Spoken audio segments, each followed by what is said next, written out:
नमस्कार श्रोते हो, नमस्कार. आजच्या अमृत कलश या कार्यक्रमामध्ये मी रेवा देवरस आपलं सगळ्यांचं अगदी मनापासून स्वागत करते. श्रोते हो, आज आपल्या स्टुडिओमध्ये आम्ही आमंत्रित केलं आहे श्री दीपक भानुदास गुरव यांना. सर, आमच्या आकाशवाणीच्या स्टुडिओमध्ये आपलं स्वागत आहे. नमस्कार. नमस्कार. सर, सुरुवातीला आमच्या श्रोत्यांना तुमची कौटुंबिक पार्श्वभूमी, तुमचं बालपण कुठे गेलं, तुमचं शिक्षण कुठे झालं याबद्दल थोडं सांगा. आध्यात्मिक, ऐतिहासिक आणि सांस्कृतिक वसा लाभलेलं मिरज पंढरीमध्ये गुरव कुटुंबामध्ये माझं बालपण गेलेलं. माझे वडील प्रसिद्ध तबलावादक पंडित भानुदास बुवा गुरव हे होते. मी त्यांच्याकडं तबला शिकलो आणि त्यांचं नाव महाराष्ट्रभर प्रसिद्ध आहे. तर आमच्या वडिलांच्या बाबतीत सांगायचं झालं तर मूळचे पकवाज वादक आमचे वडील.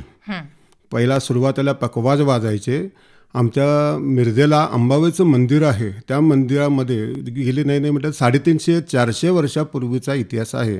देवीची पूजा वगैरे आमचे वडील वगैरे करायचे आणि तिथे जे कार्यक्रम होतात, आता तिथं ऋषिकेश बोडस यांचे वडील हरेरामपंत बोडस, त्याच्यानंतर किरण प्राणी यांचे आजोबा आणि असे पारसनीस, असे बऱ्याच लोकांचं तिथं वारकरी संप्रदायातलं भजन निरूपण व्हायचं.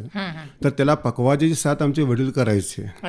मग पकवाजावरील हात बघून आमच्या वडिलांचे चुलत नाथबुवा गुरव, म्हणजे इथं वसंतराव गुरव होते त्यांचे वडील, त्यांच्याकडं आमचे वडील तबला शिकले. तर आमच्या वडिलांनी जगन्नाथ बुवा पुरोहित, त्याच्यानंतर गजानन बुवा जोशी, त्याच्यानंतर हिराबाई बडोदेकर, सरस्वती राणे आणि सुरेश बाबू माने, आता पूर्वी 2 नाटक कंपन्या होत्या. त्या बापूसाहेब पेंढारकर यांची ललित कलादर्शक म्हणून नाटक कंपनी होती आणि दुसरी प्रभात नाटक कंपनी होती. त्या नाटक कंपनीमध्ये आमचे वडील तबलावादक म्हणून जवळजवळ महाराष्ट्र, कर्नाटक सगळ्या दौरा त्यांनी केलेला होता. आणि ध्रुपद धमार ही जी गायकी होती, ही गायकी आपल्या महाराष्ट्रामध्ये इकडच्या भागामध्ये कोणीही वाजवू शकत नव्हतं. एक प्रसंग सांगतो. आकाशवाणीला एक मोठे कलाकार आलेले होते, ध्रुपद धमार गाणारे. आकाशवाणीचे तबलावादक होतेच, पण मिरजेत सगळीकडे चौकशी केली, असं ध्रुपद धमार वाजवणारं कोण आहे का. बरेच तबलावादक अतिशय तयार, चांगल्या गुरूंच्याकडे शिकलेले, पण ते म्हटलं आम्ही काय ध्रुपद धमार वाजवत नाही, म्हणजे त्याच्यात एक स्पेशलायझेशन पाहिजे. मग त्यावेळेला आमच्या वडिलांचं नाव सुचवलं की असं मिरजेला भानुदास बुवा गुरव एकमेव तबलावादक इकडे कोल्हापूर, सांगली इकडच्या भागात एकमेव तबलजी आहे. मग त्याने काय केलं, त्यावेळेला आमच्या घरी आमच्या वडिलांच्या श्राद्ध असल्यामुळे ते म्हटलं मला आज काय जमणार नाही, आम्ही दुसरा तबलजी पाठवून देतो. त्यावेळेला इथं रेकॉर्डिंग झालं, पण रेकॉर्डिंग तसं आकाशवाणीच्या लोकांना पसंत पडलं नाही. वडिलांच्या शिष्याने केलं, वाजवलं होतं. पण दुसऱ्या दिवशी आमच्या वडिलांना बोलवून घेतलं आणि रेकॉर्डिंग केलं आणि त्यामुळे ते सक्सेसफुल, समाधानकारक रेकॉर्डिंग झालं. आणि दुसरी गोष्ट म्हणजे कसं झालं, अनेक किस्सा सांगतो आमच्या वडिलांचा. तर आमच्या वडिलांनी औंधला जे उत्सव होतोय नवरात्राचा देवीचा, तो उत्सवाचा पाया आमचे वडील आणि उस्ताद गणपतराव कवटेकर, त्या दोघांनी उत्सव चालू केला. तसेच मिरजेला आपल्याला सर्वांना माहिती आहे की मिरजेला अंबाबाई नवरात्र संगीत महोत्सव गेली 70 वर्ष उत्सव चालू आहे. त्या उत्सवाचा पाया आमच्या वडिलांनी हे केलेला आहे.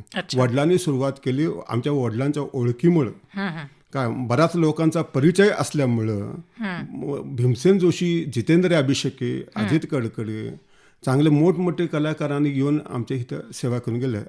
आंतरराष्ट्रीय कीर्तीचे कलाकार आज तागायत येतात आणि सेवा करून जातात.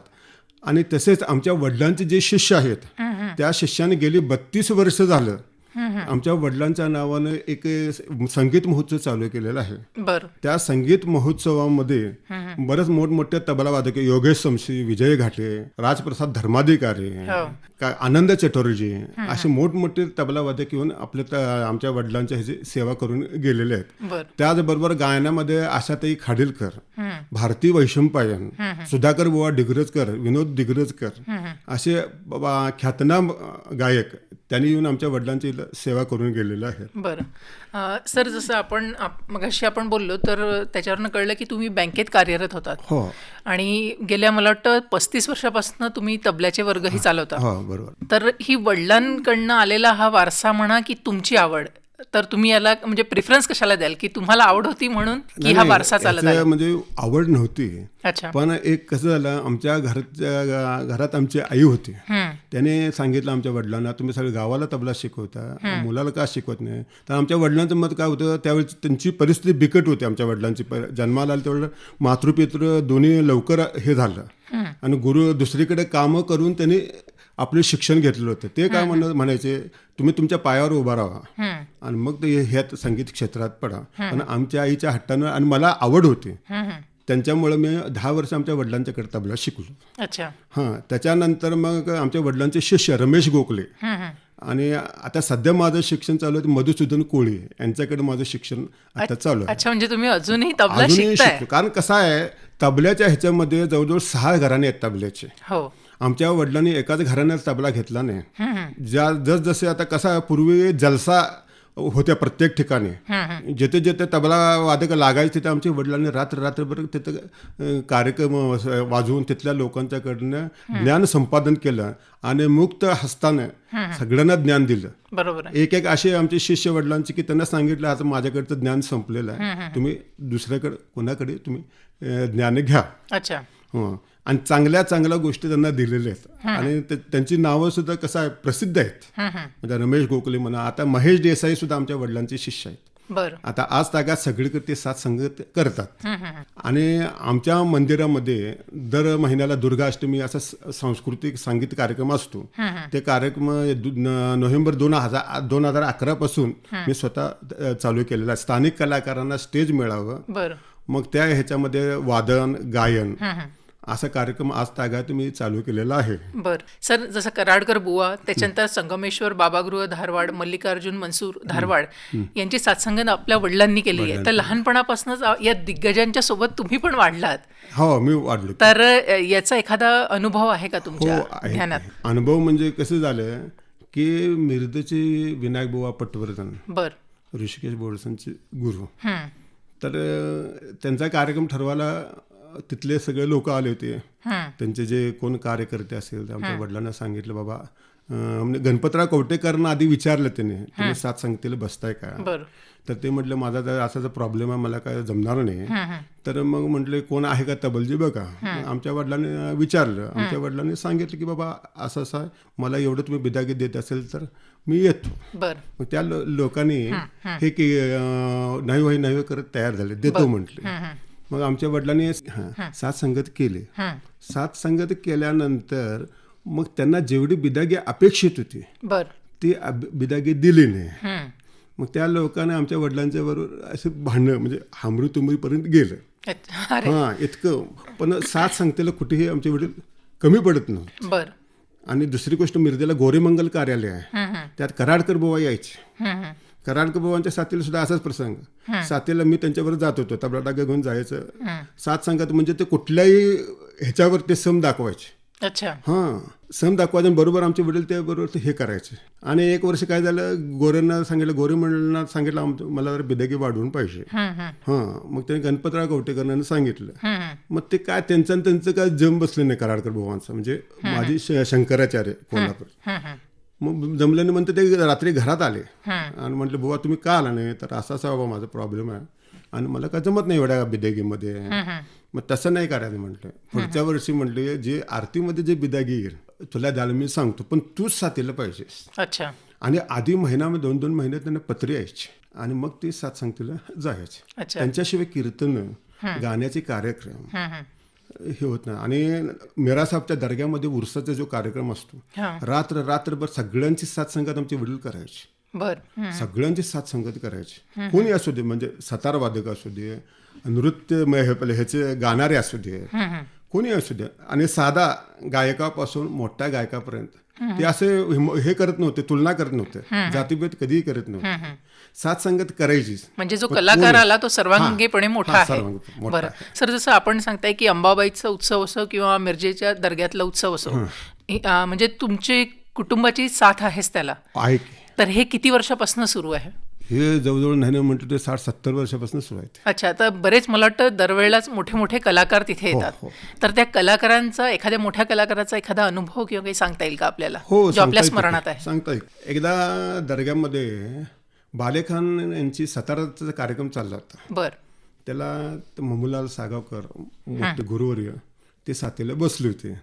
आणि आमचे वडील काय करायचे, मोठे तबलावादक असेल तर त्यांच्या जवळ जायचं नाही, बाजूला बसायचं. आणि त्यात काय झालं, साताऱ्याचे हे चालू असताना सम आलेले ते तबलजीला कळालं नाही, अर्ध्या मात्रात सम गेली, अच्छा, येऊन गेले.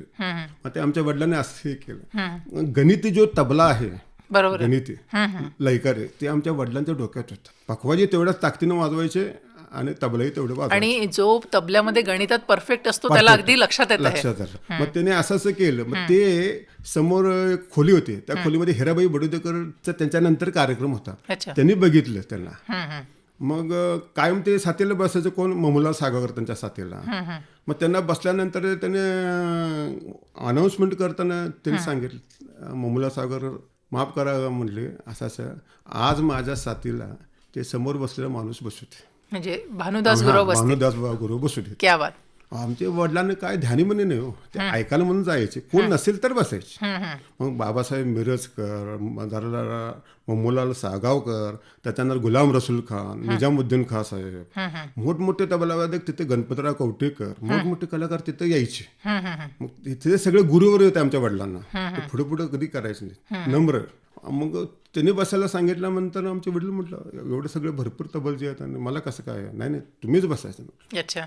त्यावेळेला त्यांना दिलं तर 1 तास, जवळ 2 तास कार्यक्रम झाला. उत्तम साथसंगत केली आमच्या वडिलांनी, क्या बात.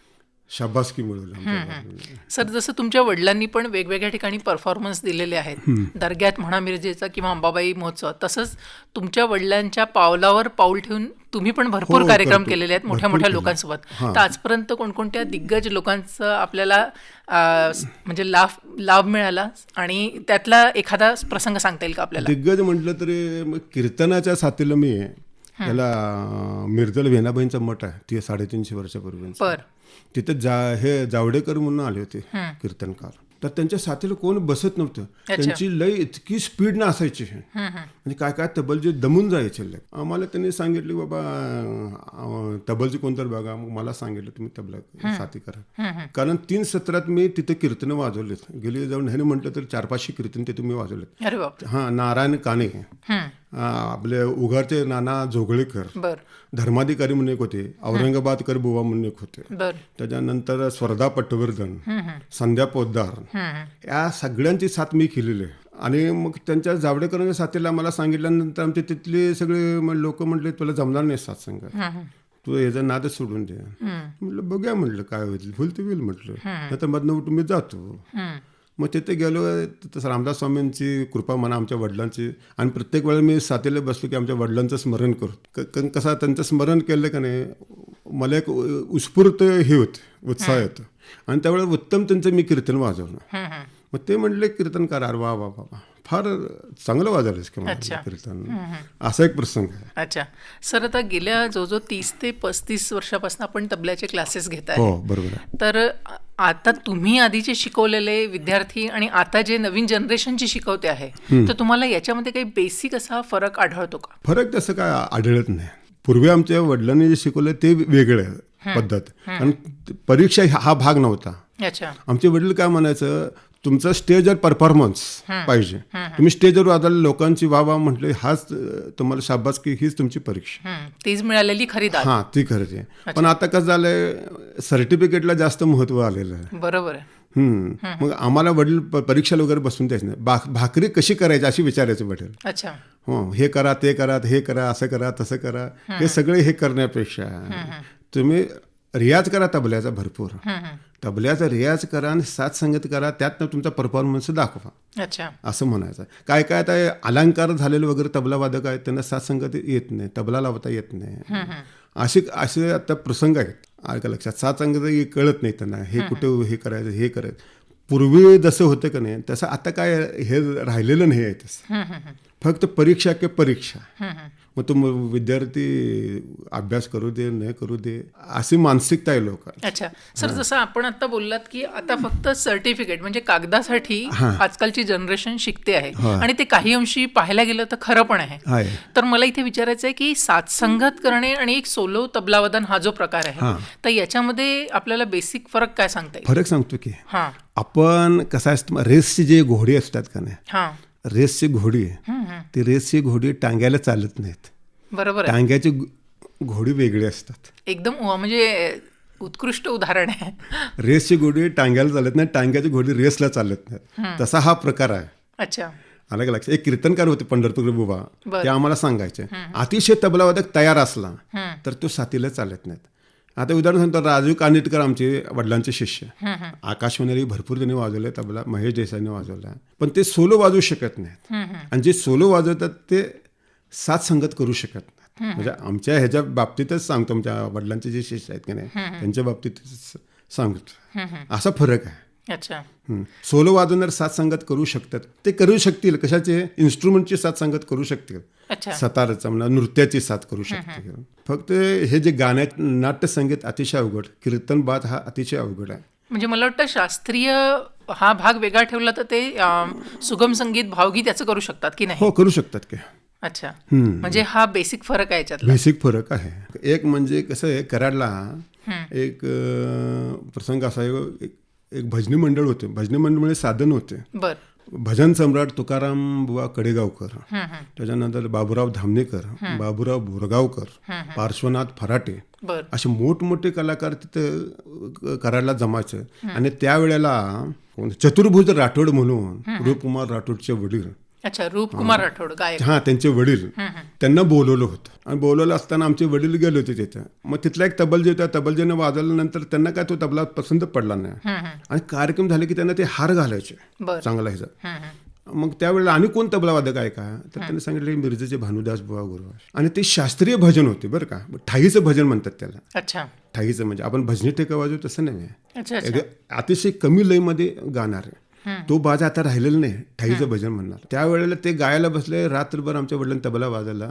त्यांना हार घालायला, त्यांनी हार आमच्या वडिलांच्या गळ्यात, असा तबलजी पाहिजे. अशा वडिलांनी सगळीकडे नाव. आणि दुसरी गोष्ट म्हणजे आमच्या वडिलांच्या ह्याच्यामुळं भीमसेन जोशी आमच्या घरी येऊन तिथे कार्यक्रम जेवण करून दरवर्षीच आले की नाही नवरात्रात कार्यक्रमाला, आमच्या घरी येऊन वहिनी तुमच्या हातात आम्ही जेवण करून जाणार, आम्ही कुठेही करणार नाही. आणि खास म्हणजे सवाई गंधर्वला आमच्या वडिलांना त्यांच्या शिष्यांना सांगायचे, तबला ऐकायचं, हात ऐकायचं भानुदास बुवा, मिरजेचे भानुदास बुवा गुरु, त्यांचा तुम्ही तबला ऐका, डग्गा ऐका, संतुलन दोन्ही मधलं तुम्ही ऐका, कसं वाजवतात बघ. आमच्या वडिलांनी शिकले, बाबासाहेब मिरजकरांच्याकडे शिकले, त्याच्यानंतर मोमोला सायगावकरांच्याकडे शिकले, रामभाऊ वस्ट म्हणून त्यांच्याकडे शिकले तबला, गणपतराव कवटेकरांच्याकडे शिकले. पण जे नजागत असते का ना, आमचे वडील म्हणजे नजागत, चाट कशी वाजली पाहिजे, हे कसं वाजलं पाहिजे, अतिशय सूक्ष्म गोष्टी आमच्या वडिलांनी आम्हाला सांगितल्या. आणि आमच्या वडिलांचे शिष्य आज त्या काय तर मोठे डॉक्टर आहेत, इंजिनियर्स आहेत, त्यांना तबला भरपूर त्यांनी आमच्या वडिलांनी सांगितलं. सर, आजपर्यंत आपण बऱ्याच मोठ्या मोठ्या कलाकारांना साथसंगत केलेली आहे, तर ती शास्त्रीय असो, कीर्तन असो किंवा लाईट, तर याच्यामधला आपला आवडीचा भाग कोणता आहे की आपल्याला म्हणजे जास्त साथसंगत करायला कशात आवडतं? शास्त्रीय म्हणा, कीर्तनबाज जो आहे त्या कीर्तनबाजला, कारण का लहानपणापासून माझ्यावर म्हणजे वडिलांची छाप पडलेली होती. गौरीमंगलकार कितीही कीर्तनकार मोठे होते, आमच्या वडिलांच्या शिवाय ते कीर्तन झाले नाहीत. आणि ते ऐकून मी ठरवलं बाबा परमेश्वराची सेवा म्हणून मिरजेला वेणाबाईंचा मठ आहे, तिथे कायमस्वरूपी मी तिथे सेवेला असते कीर्तनाच्या. आणि आताही आपण कीर्तन सेवा देता? कीर्तन सेवा देतो.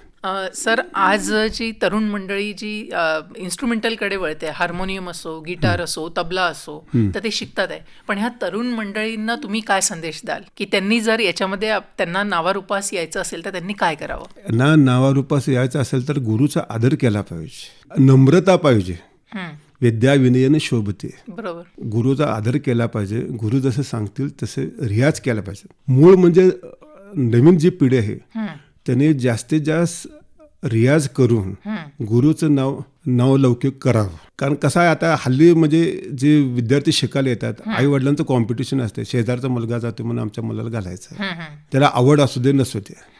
पण मुळात विद्यार्थिनींना आवड पाहिजे. त्यांना आवड असेल तर ते शिकू शकतात. आता माझ्याकडे 4 लेडीज विशारद झाल्यात तबल्यात. 4 लेडीज विशारद झाल्या, चांगल्या हुद्द्यावर नोकरीला आहे. म्हणजे याच्यात आवडीचा भागही हे असंही म्हणायला काही आवडीचा हरकत भाग. नाही. आवड पाहिजे आणि रियाज करायला वेळ पाहिजे त्यांना. आता हल्ली कसं असते, विद्यार्थ्यांना शाळेच्या इतकं तालमीला जायचं, संध्याकाळचं ग्राउंड असते, अभ्यास असतो, इतर क्लासेसचा अभ्यास, त्यात मुलाला वर तोंड करणं, विद्यार्थ्यांना वर तोंड करणं हेच नसते ना. मग त्या आम्हाला सांगतात की अहो ते काय साधा रियाजाला वेळच नाही सर, कसं काय करायचं. मग ते विद्यार्थी कंटाळून जातात, 2 महिने तर सोडून द्यायचं. असं असतं. असं न होता विद्यार्थ्यावर दडपण न देता त्याला आवड आहे का बाबा, कशात आवड आहे हे पालकांनी बघून त्याला ज्याच्यामध्ये आवड आहे त्या क्षेत्रात त्याला हे केलं पाहिजे. बरोबर आहे. आणि मला वाटतं संगीत ही एक अशी कला आहे की जी जबरदस्तीने शिकता येत नाही. जबरदस्तीने येत नाही. ती तुम्हाला स्वतः आत्मधनं मनापासनं एन्जॉय करता आली पाहिजे. बरोबर आहे. तर तेव्हाच ती लवकर आत्मसात होते. लवकरात आत्मसात करता येते. सर, आज तुमचं वय वर्ष मला वाटतं 63 आहे. आणि आजही आपण एका म्हणजे विद्यार्थ्याप्रमाणे दुसरीकडे जाऊन शिकता आहे. तर आपल्या पुढील वाटचालीस आमच्या सगळ्यांकडनं शुभेच्छा. आणि आज आपण इथे आलात, आपले कार्य आणि अनुभव आमच्या श्रोत्यांना सांगितले, त्यासाठी आकाशवाणीच्या सांगली परिवारातर्फे आपले मी धन्यवाद मानते. नमस्कार.